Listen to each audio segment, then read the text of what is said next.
सुमन काफी हंसमुख स्वभाव की थी।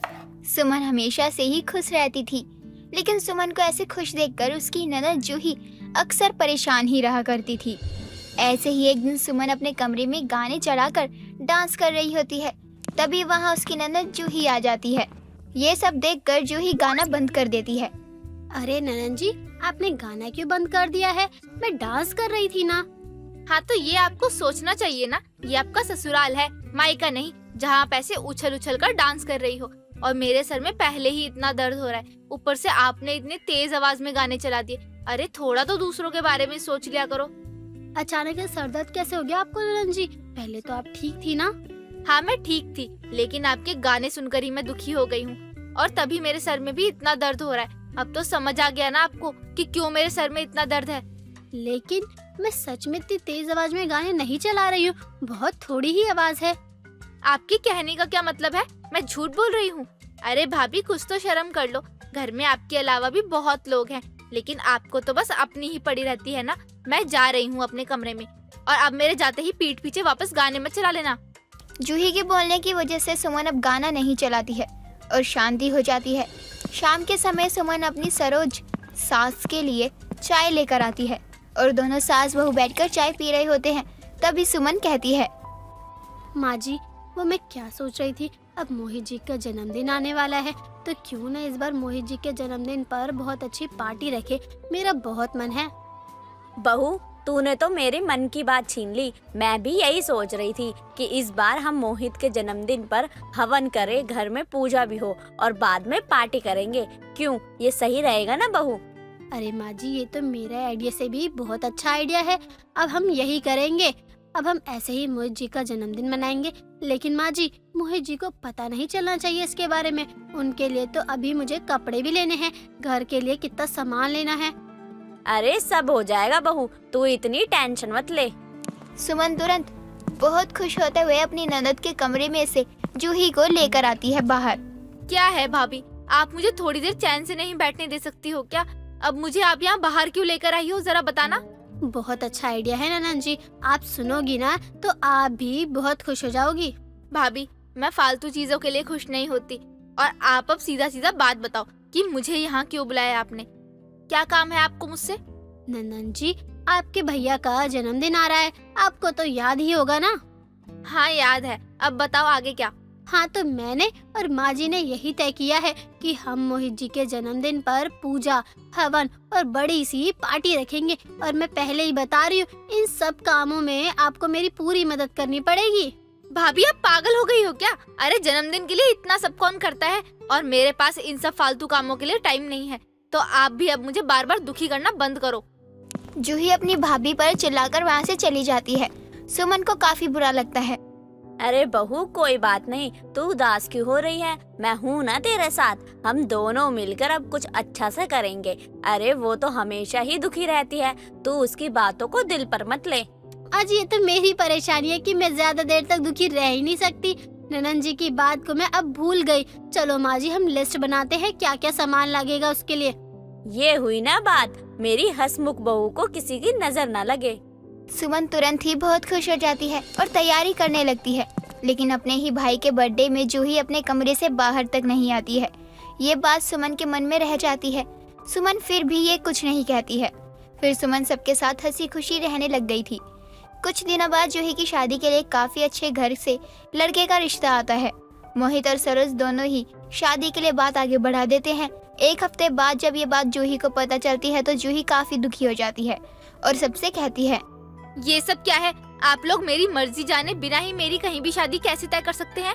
तेरी मर्जी जानकर भी कुछ नहीं होना है। अरे इतना अच्छा लड़का मिला है, परिवार अच्छा है, एक लौता है, और क्या ही चाहिए? तू वहाँ खुश रहेगी और हमने बात भी आगे बढ़ा दी है। लेकिन माँ, मुझे अभी शादी नहीं करनी है। आप क्यों मेरी जबरदस्ती शादी करवाने पर लगी हो? मुझे अच्छे से पता है कि तुझे शादी क्यों नहीं करनी है। और एक बात और, हम तुझसे पूछ नहीं रहे, तुझे बता रहे हैं कि तेरी शादी हम तय कर चुके हैं। कुछ दिनों में शादी भी हो जाएगी तेरी, समझी? आप लोग ननद जी के साथ ऐसे क्यों जबरदस्ती कर रहे हो? अरे उन्हें शादी करनी ही नहीं है तो रहने दो ना। वैसे भी अभी ये इतनी बड़ी तो हुई नहीं है कि उनकी शादी हो ही जानी चाहिए। बहू, तुझे कुछ नहीं पता है। तो तू इस मामले में मत ही बोल। हम जो कुछ भी कर रहे हैं वो सब इसकी भलाई के लिए ही है। एक बार इसकी बात सुनकर बहुत बड़ी गलती की थी, लेकिन अब वापस वही गलती नहीं दोहरानी है। और जूही, तू लड़के वालों के आगे ज्यादा नाटक मत करने लगी हो। शादी की खबर से तो अब जूही और भी ज्यादा परेशान रहने लग गई थी। ये देखकर पहली बार सुमन को भी काफी बुरा लगता है। सुमन अपने ननद के कमरे में जाती है और शांत बैठ जाती है। अपनी भाभी को इतना चुप देखकर जूही कहती है, भाभी आपको क्या हुआ? आप इतना शांत क्यों हो? भैया ने कुछ कहा है क्या? आप इतनी शांत बिल्कुल भी अच्छी नहीं लगती। सब ठीक तो है ना भाभी? नंदन जी, वो तो आप बताओ कि सब ठीक तो है ना? भाभी मुझे क्या होना है, मैं तो बिल्कुल ठीक हूँ और यहाँ भी सब ठीक ही है। मुझसे आपकी ये उदासी देखी नहीं जा रही है। अगर कोई बात है तो आप मुझे बता सकती हो। भाभी अब आप ही बताओ कि मैं क्या करूँ, मुझे तो कुछ भी समझ नहीं आ रहा। क्या हुआ नंदन जी? आपको क्या समझ नहीं आ रहा? आप क्यों इतना परेशान हो? देखो, मुझे जब तक कुछ पता नहीं होगा तब तक मैं कुछ नहीं कर पाऊंगी। भाभी मैं एक लड़के से बहुत प्यार करती हूँ। वो लड़का भी मुझे काफी प्यार करता है। काफी अच्छा लड़का है, परिवार भी अच्छा है, अच्छा खासा कमाता है। मैंने भैया और माँ से जब मिलवाया तो उन्होंने साफ मना कर दिया शादी से। कहने लगे कि हमारी कास्ट अलग है। क्या आज के जमाने में भी ये कास्ट को लेकर शादी नहीं हो रही है? ये तो बहुत गलत है। अब समझ आया कि मेरी ननद हमेशा दुखी और सबसे अलग अलग क्यों रहती है। हाँ भाभी, मेरी दुखी रहने की यही वजह है। अब आप ही मेरी कोई मदद कर सकती हो। सुमन को सारी बातें पता चल जाती हैं। कुछ दिनों बाद जब जूही की सगाई के लिए उसके ससुराल वाले आने वाले होते हैं तो जूही और सुमन दोनों ही आराम से जूही के कमरे में सो जाते हैं। घर पूरा बिखरा हुआ था। ये देखकर सरोज तुरंत जूही के कमरे में जाती है और उन दोनों को सोते हुए देखकर वहाँ मोहित को बुलाती है। दोनों मिलकर सुमन और जूही को उठाते हैं। उठने के बाद सुमन कहती है, क्या हुआ माँ जी, हमें क्यों उठा दिया? क्यों उठा दिया? अरे बहू, ये क्या बोल रही है तू? आज जूही की सगाई है, मेहमान आने वाले हैं कुछ देर में ही। अब तक घर बिखरा हुआ है। माँ जी, आपको घर दिख रहा है कि वो बिखरा हुआ है, लेकिन आपको अपनी बेटी की जिंदगी नहीं नजर आ रही कि वो कैसे बिखर गई। ये तुम क्या कह रही हो सुमन? देखो तो बिल्कुल ठीक लग रही है। आप लोगों की इतनी छोटी सोच होगी, मुझे ये नहीं पता था। अरे हमारी जूही का दुख नहीं दिखा आप लोगों को? खैर कोई बात नहीं, आप लोगों को तो अपनी मनमानी करनी है, इसीलिए मेरी बात कान खोलकर सुन लो। अगर आप लोग जबरदस्ती जूही की शादी करवाओगे तो मेरा और मोहित का रिश्ता भी खत्म हो जाएगा। बहू, ये तू क्या कह रही है? अब आप लोग खुद देख लीजिए, अगर जूही की शादी उसके पसंद के लड़के से करवाई तो सब लोग खुश होंगे, लेकिन नहीं करवाई तो बस सबको दुख ही दुख मिलेगा। सुमन के एक फैसले से घर में हर कोई खुश हो जाता है और सुमन की दुखी ननद के चेहरे पर अब खुशी आ जाती है। नैना एक रेडी पर तंदूरी मोमोज खा रही थी। नैना को एक सड़क के कोने में रेडी से तंदूरी मोमोज खाते हुए उसका कॉलेज का दोस्त यश देख रहा था और वो अपनी बाइक लेकर नैना के पास जाता है, जिसे देखकर नैना कहती है, अरे यश, तुम यहाँ आओ, मैं तुम्हें अपने मनपसंद तंदूरी मोमोज खिलाती हूँ। तुम भी क्या याद करोगी कि तुम्हारी दोस्त ने तुम्हें क्या लाजवाब चीज खिलाई। आओ ना। वो तो ठीक है, मैंने भी खाए हैं तंदूरी मोमो, लेकिन तुम्हें यही एक जगह मिली तंदूरी मोमो खाने के लिए? और नहीं तो क्या भाई, मैं तो ऐसी ही हूँ। मुझे जहाँ तंदूरी मोमोज दिखेंगे मैं तो वहीं खड़ी हो जाती हूँ। तुम्हें और कोई दुकान नहीं दिखी क्या? कोई बात नहीं यश, मेरा क्या है, मैं तो दूसरी दुकान से इतने ही प्लेट तंदूरी मोमोज खा सकती हूँ। बस तू खिलाने वाला तो बन, मेरा तो पेट कभी भरने वाला नहीं है तंदूरी मोमोज से। चलो फिर मैं भी देखता हूँ कि तुम तंदूरी मोमो कितना खा सकती हो। यश नैना को अपने साथ एक बड़ी सी दुकान में लेकर जाता है और वहाँ पर एक प्लेट तंदूरी मोमो मंगवाता है। जैसे ही तंदूरी मोमो आते हैं, नैना तो तंदूरी मोमो खाना शुरू कर देती है और एक एक करके नैना सारे तंदूरी मोमो खा लेती है। सारे मोमोज खाने के बाद नैना यश को कहती है, बस हो गया क्या? तू तो बड़ा बोल रहा था कि खाने वाले बनो, और जब मैं खा रही हूँ तब तू तंदूरी मोमोज मंगवा ही नहीं रहा। मंगवा ना, अभी तो मैंने तंदूरी मोमोज खाना शुरू भी नहीं किया। तू पहले ही खा के आ रही है और यहाँ भी आकर एक प्लेट खा चुकी है, अब तू और भी खाएगी? तुझे पता है ना, अभी तक मैंने तेरी प्लेट से एक भी तंदूरी मोमो नहीं लिया है और तू और खा सकती है। भाई ऐसा नहीं होता है, तूने मुझे बोला था कि तू मुझे जी भरकर तंदूरी मोमोज खिलाएगा, लेकिन अब तो तू मेरे खाने में भी हिसाब कर रहा है कि मैंने अब तक कितने तंदूरी मोमोज खाए हैं। अच्छा ठीक है, तू खा जितना खाना है, मैं कुछ नहीं बोल रहा। अब तो ठीक है ना? तो ठीक है ना, बोल क्यों रहा है? अब मंगवा ना, मुझे तो खाने हैं तंदूरी मोमोज, वो भी बहुत ज्यादा खाने हैं। यश नैना के लिए वापस से तंदूरी मोमो मंगवाता है और फिर से सारे तंदूरी मोमो नैना खा लेती है। नैना को तंदूरी मोमो इतने पसंद थे कि वो एक के बाद एक करके काफी ज्यादा तंदूरी मोमोज खा चुकी थी, लेकिन फिर भी नैना थकी नहीं थी तंदूरी मोमो खाने से। लेकिन एक समय के बाद यश ही मना कर देता है, जिसके बाद नैना वहाँ से वापस अपने घर चली जाती है। घर आते ही नैना की माँ कौशल्या नैना से कहती है, आज तुझे लड़के वाले देखने आ रहे थे और तू आज के दिन भी गायब हो गई। मैं तुझे यहाँ वहाँ ढूंढ रही थी। अब बताएगी भी कि तू आखिर गई कहाँ थी, मुझे बिना बताए? माँ, मुझे ना तंदूरी मोमोज खाने का बहुत मन था, इसलिए मैं वही खाने चली गई और मेरे ध्यान में ही नहीं रहा कि मुझे आज लड़के वाले देखने आ रहे हैं। यहाँ तेरे रिश्ते की बात चल रही है और तुझे मोमोज खाने की पड़ी है।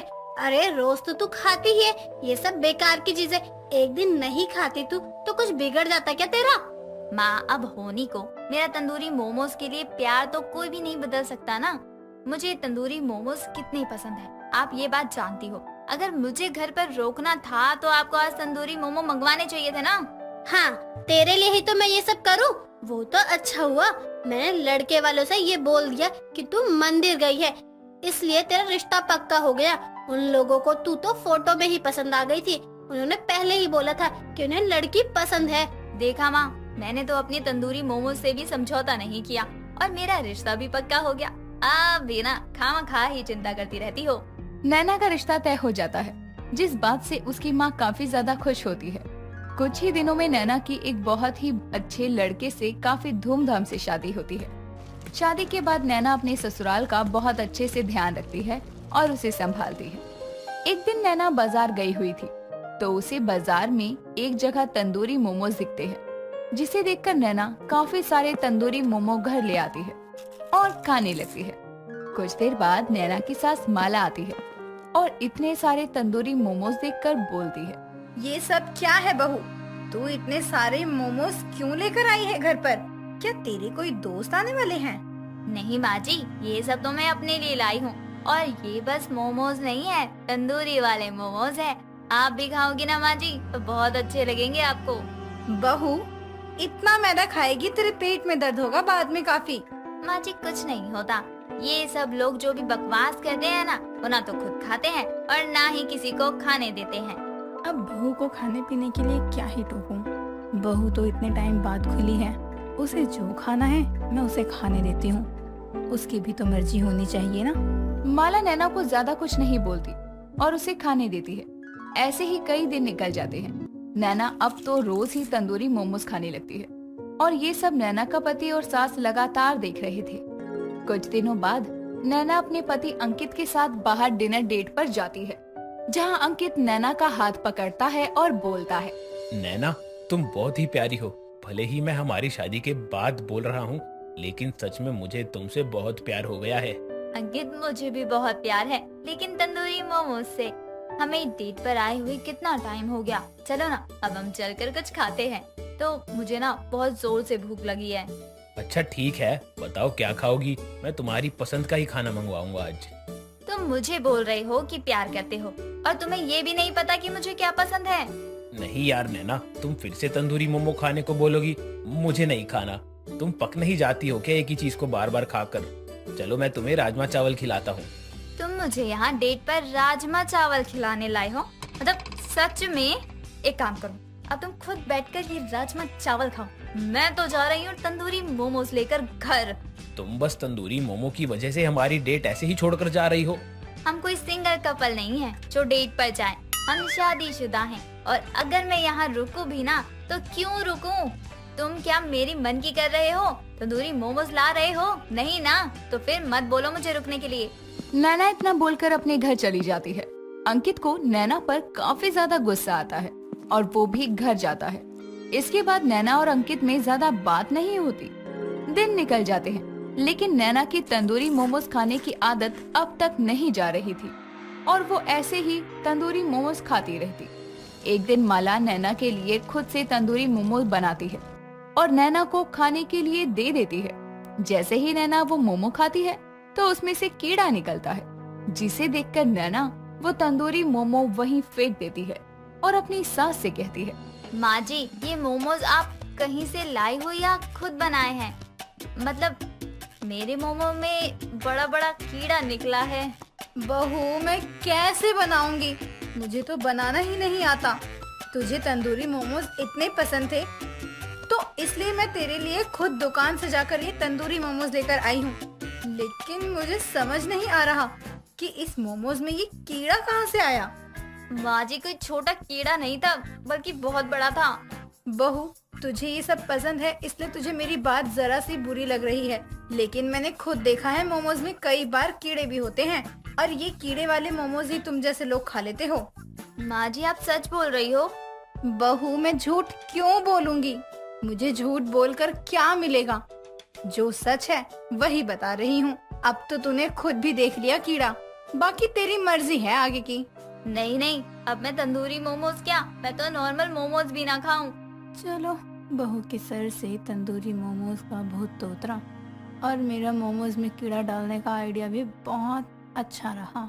नैना उसके बाद कभी भी तंदूरी मोमो नहीं खाती और ना ही कभी खाने की फालतू की जिद करती। कमला हॉल में बैठकर टीवी देख रही होती है। तभी कमला की नजर अपनी पास बैठी बहू चंदा पर जाती है, जो खीरे को नमक में डुबा कर नहीं बल्कि नमक को खीरे में डुबो कर खा रही थी। ये देखकर कमला अपनी बहू चंदा से कहती है, बहू, ये क्या कर रही है तू? भला कोई इतना नमक खाता है? अरे माँ जी, बीपी जब से लो हुआ है तब से ही मुझे ये नमक खाने पड़ रहा है। बहू, तो नमक एक चुटकी खाने वाली चीज है, पेट भरकर खाने वाली चीज थोड़ी है। तू इतना नमक खा रही है जैसे तूने आज से पहले नमक खाया ही ना हो। अब चंदा खीरे के साथ नमक खाने के कुछ समय बाद ही अब नींबू खा रही होती है, जिसमें वो अपने हाथ पर रखकर नमक को नींबू में लगाकर खा रही थी। तभी विमला का आना होता है। क्या बात है बहू, बड़ा खट्टा खा रही है? बड़ी जल्दी खुशखबरी दे रही है क्या? ना ना, कैसी बातें कर रही हो विमला आंटी? मैं तो अपने बीपी को स्टेबल करने के लिए ये खा रही हूँ। देखो, इसमें नमक भी है। अरे बहू, तू इतना नमक क्यों खा रही है? ये शरीर के लिए अच्छा नहीं होता। अरे विमला, तू भी कहाँ उसके पीछे लगी हुई है? मैं सास हूँ, वो मेरी तो सुनती नहीं है, तेरी कहाँ से सुनेगी? ये भी सही कह रही है तो कमला, लेकिन सच कहूँ तो कमला, इसे कहीं ये नमक खाने की आदत ना लग जाए। कल को बच्चा होगा तो दिक्कत हो जाएगी। अब विमला की ये बातें सुनकर कमला को भी लगता है कि विमला सही कह रही है और वो अपनी बहू पर नजर रखने लग जाती है। अब देर शाम कमला देखती है कि उसकी बहू चंदा चाय और नमकीन लेकर बैठी है, लेकिन वो नमकीन में भी काला नमक छिड़क कर खा रही थी। अब ये सब देखकर कमला अपनी बहू से कहती है, बहू, कल से ऐसा करियो कि चाय में भी नमक डाल कर ले आइयो। मीठी चाय क्यों पीनी? माँ जी, आप कैसी बातें कर रही हो? भला कोई चाय में नमक डालता है? तो भला नमकीन में कोई नमक डालता है? कमला अपनी बहू के नमक खाने की आदत से परेशान हो चुकी थी, क्योंकि चंदा के ज्यादा नमक खाने की आदत की वजह से वो अब खाने में भी ज्यादा नमक डाल दिया करती। कमला को ये सब जहर लगता। अब अगली सुबह जैसे ही कमला खाना खाने बैठती है, वैसे ही पहला निवाला खाते ही कमला कहती है, राम राम राम, सब्जी में पहले ही नमक कम था, जो इसने रोटी में भी नमक डाल दिया। मुझे तो अब लगने लगा है ये मुझे नमक के ओवरडोज से ही मारेगी। माँ जी, आपने अब तक पहली रोटी भी नहीं खाई। ये लो, ये भी आप खा लो। कैसी बनी है? बहू, तूने क्या रोटी बनाई है? अगर रोटी में थोड़ी मिर्च मसाला डाल दिया होता तो तुझे सब्जी बनाने की भी जरूरत नहीं होती। माँ जी, वो मैंने थोड़ा ही नमक डाला था, लेकिन ना जाने कैसे ज्यादा हो गया। अब कमला भी उस खाने को नहीं खाती और अपने रूम में जाकर सो जाती है, लेकिन इधर चंदा अपना खाना मजे से खा रही थी। तभी विमला का आना होता है और वो आते ही चंदा से कहती है, बहू, तेरी सास कहाँ है? आज कहीं नजर नहीं आ रही। कहीं तीर्थ यात्रा पर तो नहीं चले गई? बता देती तो हम दोनों साथ ही चल लेते। कौन सा मैं उसे पैसे नहीं देती। अरे विमला आंटी, आप तो बोलने का भी मौका नहीं दे रही हो। अपने कमरे में है सासू माँ। अब विमला कमला के कमरे में जाती है और कमला को सोया हुआ देखकर कहती है, क्या हुआ कमला? ऐसे सोई हुई क्यों है? सब ठीक तो है ना? तेरी तबीयत ठीक है? कहीं तेरी बहू से लड़ाई तो नहीं हुई? नहीं नहीं विमला, क्या बताऊं, मेरी बहू के नमक खाने की आदत से तो मैं परेशान हूँ। इस उम्र में वो मुझे इतना नमक खिलाती है कहीं ऐसा ना हो कि किसी दिन तू सुने कि तेरी पड़ोसन नमक खाने की वजह से मर गई। अरे कमला, कैसी सास है तू? तेरी बहू ने तुझे नमक खिलाया और तूने खा भी लिया। कमला, सास बन सास और अपनी बहू को सबक सिखा। अब कमला के दिल में विमला की बातें घर कर जाती है और वो अपनी बहू चंदा को सबक सिखाने के लिए अपनी बहू चंदा से कहती है, बहू तुझे पता है, कल ही मेरी गुजरात वाली बहन कह रही थी कि उसकी बहू को थायराइड हो गया। कैसे माँ जी? वो तो मेरी शादी में कितनी अच्छी भली थी। अरे वो भी तेरी तरह बहुत नमक खाती थी, तभी उसके ये हाल हुआ। सूखी सी थी, अब उसका शरीर फूलता जा रहा है। लेकिन माँ जी, ये तो बहुत बुरा हुआ। जरा पास से नमक का डब्बा पकड़वाना, तरबूज में नमक डालना है। इसे तो कोई फर्क ही नहीं पड़ रहा। अब क्या करूं मैं जो ये जहर खाना छोड़े। अब कमला देर शाम अपनी बहू को बैठा हुआ देखकर कहती है, बहू एक गिलास पानी ले आ, प्यास लग रही है। अरे बहू, मेरे कपड़े होंगे छत पर, ले आ जाकर, मुझसे तो चला ही नहीं जा रहा है। बहू मुझे चाय की तलब लग रही है, थोड़ी चाय मिल जाती तो। हाँ हाँ माँ जी, क्यों नहीं, अभी बना देती हूँ, लेकिन थोड़ा बैठ जाऊँ, थक गई नीचे ऊपर आते जाते। इतना सुनने के बाद ही कमला अपनी बहू को तेज आवाज में कहती है, बहू ये तो कैसी बात कर रही है, बस इतने में ही तू थक गई? पक्का तेरी हड्डियां कमजोर हो गई हैं। अगर ऐसा हुआ तो तू बेड से गिरेगी तो तेरी कमर के 4 टुकड़े हो जाएंगे। क्या मजाक कर रही हैं आप भी ना माँ जी, भला ऐसे थोड़ी थोड़ी होता है। कमला के सारे पैतरे फेल होते जा रहे थे और अब कमला एक और नई तरकीब के साथ अगली सुबह की शुरुआत करती है और अपनी बेटी रोहन और बहू चंदा को चाय देते हुए कहती है, बहू तू थक जाती है तो मैंने सोचा मैं ही चाय बना लूं। ले पीकर बताए कैसी चाय बनी है। माँ जी, चाय तो मीठी नहीं है, शायद आपने इसमें चीनी की जगह नमक डाल दिया है। अरे चाय तो एकदम बढ़िया बनी है, तुम्हें ही नमकीन लग रही है। अरे तभी कहा है इतना नमक मत खाया करो, अब देखो मीठा भी नमकीन लगने लगा है तुम्हें। अब चंदा को ये सुनकर बहुत अजीब लगता है और वो किचन में काम करते हुए खुद से कहती है, कहीं सच में नमक खाते खाते मेरी जीभ का स्वाद तो नहीं चला गया।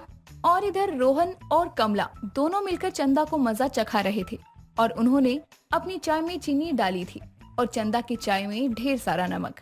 अब कुछ समय बाद कमला चंदा के लिए खीर बना कर लाती है और चंदा को खीर देते हुए कहती है, बहू ये ले, तू भी थोड़ी सी खीर खा ले। वैसे खीर खाकर बता खीर कैसी बनी है। माँ जी, आपने इसमें चीनी तो डाली है ना, कहीं ये भी चाय की तरह नमकीन तो नहीं? नहीं नहीं बहू, तू कैसी बात कर रही है, खीर तो मीठी ही होगी, लेकिन अब तेरी जुबान का टेस्ट चला गया है तो क्या किया जा सकता है। अब जैसे ही चंदा खीर खाती है वैसे ही वो उसे थूक देती है और अपनी सास सरला से कहती है, माँ जी ये भी मुझे नमकीन लग रही है और इसे खाने के बाद तो मुझे ऐसा लग रहा है कि इसमें जहर तो नहीं है। अब बहू तेरा कुछ नहीं हो सकता, तुझे तो हर चीज में नमक ही लग रहा है, जुबान ही खराब हो गई है तेरी तो। अब देर शाम की सब्जी रोटी चंदा खुद से बनाती है और उसमें अपने हिसाब से नमक भी डालती है। लेकिन अब जब सबके खाने के बाद चंदा खाना खाने बैठती है तो वैसे ही रोते हुए वो अपने पति रोहन से कहती है, सुनिए जी, मेरा इलाज करवा दीजिए वरना मैं तो भूख ही मर जाऊंगी, इसमें भी बहुत नमक है। मुझे तो खाने में नमक एकदम ठीक लगा। सच में चंदा, तुमने अपनी जिंदगी खुद से खराब की है। क्या हुआ, खाना खाते हुए क्यों रो रही है? वो भी ऐसे जैसे किसी ने तेरा खाना छीन लिया हो। माँ जी मेरी जुबान खराब हो गई, अब क्या होगा? कहीं डॉक्टर मेरी जुबान तो नहीं काट देंगे?